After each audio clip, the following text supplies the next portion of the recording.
सबसे पहले जिक्र करेंगे ज्ञानवापी के व्यास तहखाने के बारे में। ज्ञानवापी के व्यास तहखाने के ऊपर नमाज रोकने को लेकर के हिंदू पक्ष ने याचिका दाखिल की है। हिंदू पक्ष ने न्यायालय से तहखाने की मरम्मत और तहखाने के ऊपर रोक लगाने की मांग की गई। वहीं ज्ञानवापी मामले में आज फिर से सुप्रीम कोर्ट में सुनवाई हुई। दरअसल मुस्लिम पक्ष ने व्यास तहखाने में पूजा पर रोक की मांग लगाई थी। अब इस याचिका पर 1 मार्च को सुनवाई होगी। मुस्लिम पक्ष ने इलाहाबाद हाईकोर्ट के फैसले को चुनौती दी है। 31 जनवरी को जिला कोर्ट ने आदेश दिया था कि वो तलगृह में पूजा पाठ जो व्यास जी का 1993 तक चलता था उसको पुनः बहाल किया, जो कंप्लाइन भी जिला प्रशासन द्वारा किया जा चुका है। वहाँ पूजा पाठ सारी चीज़ें शुरू हो गई हैं।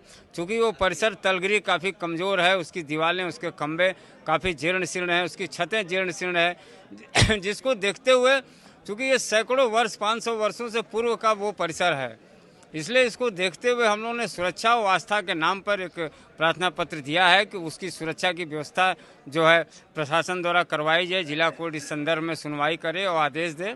देखिए, हमारा मुसलमानों से कोई विरोध नहीं अपने मुद्दे पर। हमारा तहखाने में माननीय न्यायालय कोर्ट के आदेश से, न्यायालय के आदेश से पूजा पाठ शुरू हुआ है। अब उसमें उसकी छत बहुत जर्जर हो गई है, इसलिए रिपेयर की आवश्यकता है। तत्काल मुझे कोर्ट से रिपेयर की निर्देश लेना है कि कोर्ट न्यायालय जो है माननीय न्यायालय निर्देश दे कि जिससे छत का रिपेयर कराया जा सके, कोई बड़ी कैजुअलिटी होने से बचे। चलिए आगे बढ़ते हुए बात कर्नाटक की। कर्नाटक में एक बार फिर से नए विवाद की चिंगारी सुलग उठी है। राज्यसभा चुनाव के नतीजे आने के बाद कर्नाटक में नया विवाद खड़ा हो गया है। बीजेपी ने कांग्रेस उम्मीदवार नासिर हुसैन की जीत के बाद उनके समर्थकों पर पाकिस्तान जिंदाबाद के नारे लगाने का आरोप लगाया।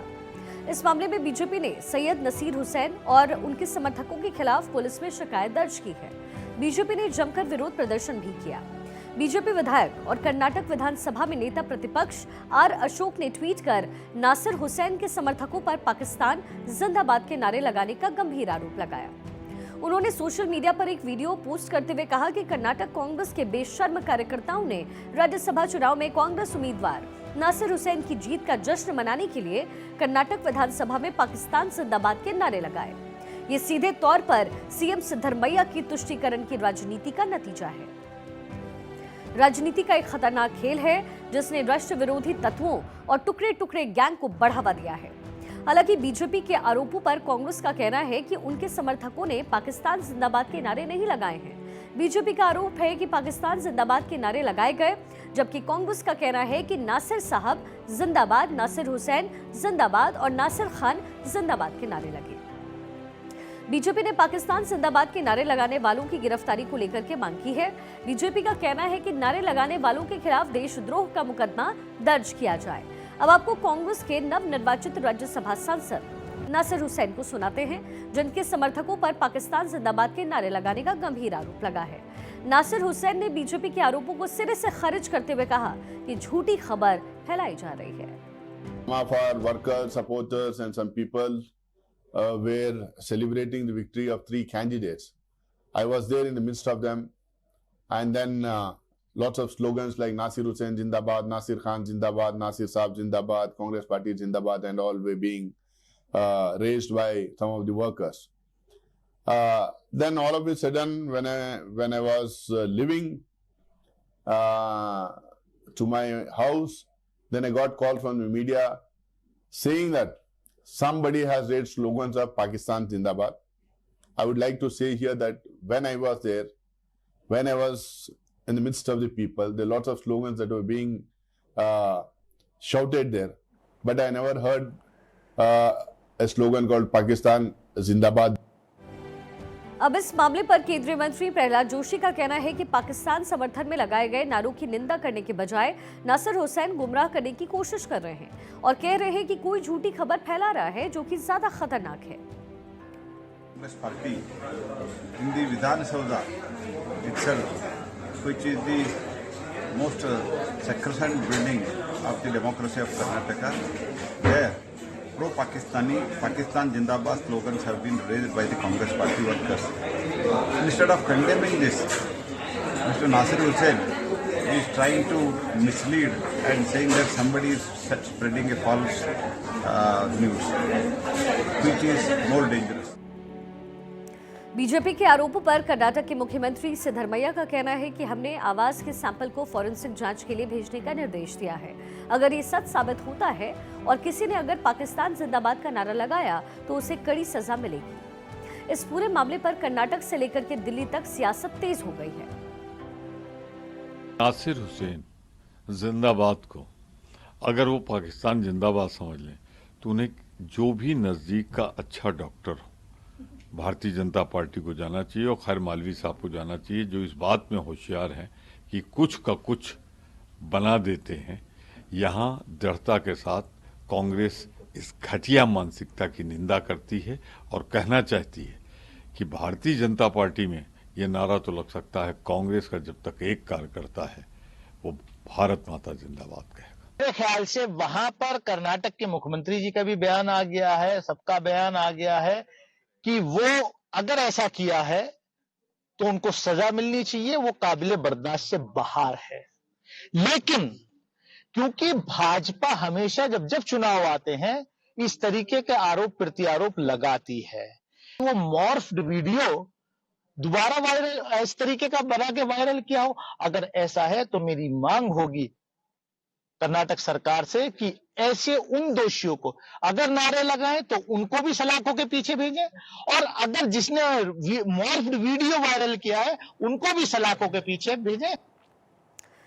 कर्नाटक से निकले वीडियो की गूंज देश भर में इस वक्त सुनाई दे रही है। हर पार्टी अपना अपना दावा पेश कर रही है, लेकिन इस वीडियो का सच फॉरेंसिक रिपोर्ट आने के बाद ही सामने आएगा। चलिए खबरों में और आगे बढ़ते हुए, इन दिनों सियासत जो है वो बहुत ज़्यादा जोरों पर है और ऐसे में ये तमाम खबरें जब निकल कर के सामने आ रही है, ऐसे में विदेश मंत्री डॉक्टर एस जयशंकर ने कर्नाटक में एक कार्यक्रम में शिरकत किया। हुबली वरूर में जैन तीर्थ केंद्र और नवग्रह तीर्थ क्षेत्र के जरिए आयोजित कार्यक्रम में विदेश मंत्री डॉक्टर एस जयशंकर अहिंसा विश्व भारती और विश्व शांति केंद्र के संस्थापक आचार्य लोकेश मुनि को वैश्विक जैन शांति राजदूत के रूप में सम्मानित करते नजर आए। आचार्य लोकेश मुनि को वैश्विक स्तर पर शांति और सद्भाव को बढ़ावा देने, अंतर्राष्ट्रीय मंच पर भारत और जैन धर्म के गौरव को बढ़ाने में उनके योगदान के लिए दिया गया। समारोह दिगंबर जैन और एजीएम ग्रुप ऑफ इंस्टीट्यूशंस के संस्थापक आचार्य गुंधरानंद जी मौजूद रहे और इस दौरान पद्मावती माता शक्तिपीठ की आधारशिला रखी गई। एजीएम ग्रामीण कॉलेज के नए प्रशासनिक ब्लॉक और एजीएम आयुर्वेद कॉलेज और अस्पताल के नए ब्लॉक का उद्घाटन किया गया। इसके अलावा केंद्रीय मंत्री प्रहलाद जोशी, कर्नाटक के पूर्व मुख्यमंत्री बसवराज बोम्मई और कुलपति एस विद्याशंकर ने भी कार्यक्रम में हिस्सा लिया। चलिए आगे बढ़ते हुए, 2017 में जब उत्तर प्रदेश में बीजेपी की सरकार आई, उसके बाद से ही कानून व्यवस्था को लेकर के जीरो टॉलरेंस की नीति अपनाई गई। बीजेपी को इसका फायदा 2022 के विधानसभा चुनाव में जाहिर है मिला और बीजेपी लगातार दावा करती है कि योगी सरकार की कोशिशों की वजह से उत्तर प्रदेश की छवि में सुधार हुआ। बिहार में भी अब बीजेपी और जेडीयू की सरकार है। नीतीश कुमार बिहार में सुशासन का दावा करते हैं तो बीजेपी भी इस बार सरकार में आने के बाद अपराधियों के खिलाफ जीरो टॉलरेंस की बात कर रही है। बिहार में भी अब उत्तर प्रदेश की तरह माफियाओं पर कानून का बुलडोजर चलेगा। नीतीश कुमार की सरकार ने शराब से लेकर के जमीन माफियाओं और भ्रष्टाचारियों के खिलाफ बेहद सख्त कानून को मंजूरी दे दी है। नए कानून को विधानमंडल के इसी सत्र में इसे पास करा लिया जाएगा ताकि जल्द से जल्द ये कानून बिहार में लागू हो सके। नीतीश कैबिनेट की मंगलवार को हुई बैठक में नया कानून बनाने का फैसला लिया गया। नीतीश कुमार के नेतृत्व में बनी एनडीए की नई सरकार ने पड़ोसी राज्य उत्तर प्रदेश की तर्ज पर बिहार में माफियाओं से निपटने की तैयारी की है। सरकारी सूत्रों के मुताबिक बिहार में माफियाओं से लेकर के क्राइम कंट्रोल के लिए इस कानून को बनाया गया। ये मकूका यानी Maharashtra control of organised crime act के तहत एक कानून होगा, जिसके तहत संगठित अपराध करने वाले अपराधियों से निपटा जाएगा। इस कानून के अमल में आते ही माफियाओं को आसानी से जमानत नहीं मिल पाएगी, साथ ही माफियाओं को संपत्ति जब्त उनकी आराम से की जा सकेगी और सजा दिलाने में पुलिस को मदद मिलेगी। सरकारी सूत्रों के मुताबिक इस कानून का मकसद बिहार में शराब, बालू और जमीन माफियाओं की नकेल कसना है। दरअसल नीतीश कुमार के साथ आने के बाद से ही बीजेपी के नेता कह रहे थे कि शराब, बालू और जमीन माफियाओं को दफन कर दिया जाएगा। बीजेपी के सुझाव पर ही ये कानून बनाया गया है। सरकार मान रही है कि अगर इन माफियाओं पर कानून का बुलडोजर चला तो बिहार में अपराध के ज्यादातर मामले थम जाएंगे। नए कानून में सरकारी भ्रष्टाचार पर भी नकेल कसा गया है और इसके तहत किसी भी तरह के भ्रष्टाचार को सीरियस क्राइम कैटेगरी में रखा गया है। सरकार की निगाहें विकास योजनाओं में हो रही लूट खसोट पर भी है, लिहाजा भ्रष्टाचारियों पर भी नकेल कसने की तैयारी पूरी तरीके से कर ली गई है। वहीं दिल्ली सरकार और उपराज्यपाल के बीच जो विवाद चल रहा था उसका सिलसिला अभी थमा नहीं है। इस बार विवादों के केंद्र में है दिल्ली सरकार सोलर पॉलिसी। दिल्ली सरकार की ओर से दावा किया गया है कि नई सोलर पॉलिसी पर रोक लगा दी गई है। सीएम केजरीवाल ने कुछ दिन पहले प्रेस कॉन्फ्रेंस कर नई सोलर पॉलिसी का ऐलान किया था। उन्होंने दावा किया था कि सोलर पॉलिसी से दिल्ली के बिजली के बिल जीरो हो जाएंगे। दिल्ली विधानसभा में मंत्री आतिशी ने सोलर पॉलिसी रोकने का खुलासा करते हुए उपराज्यपाल पर बीजेपी नेता की तरह काम करने का आरोप लगाया। उन्होंने कहा कि जो काम विधानसभा में नेता प्रतिपक्ष को करना चाहिए वो काम उपराज्यपाल बीजेपी के लिए करते नजर आ रहे हैं। पॉलिसी रोकने के विरोध में सदन में निंदा प्रस्ताव किया गया। उधर इस मामले में राजभवन ने इस आरोपों का खंडन किया है। सूत्रों का कहना है कि राज्यपाल ने सोलर पॉलिसी नहीं रोकी है। राजभवन से जुड़े सूत्रों ने दावा किया है कि पॉलिसी में ऐसा कोई प्रावधान नहीं जिससे लोगों के बिजली बिल जीरो हो जाते हैं। उल्टे पॉलिसी में एक रेस्को प्रावधान है जिससे सिर्फ निजी बिजली कंपनियों को ही फायदा होगा। एलजी ने इसी प्रावधान पर विवरण मांगा है।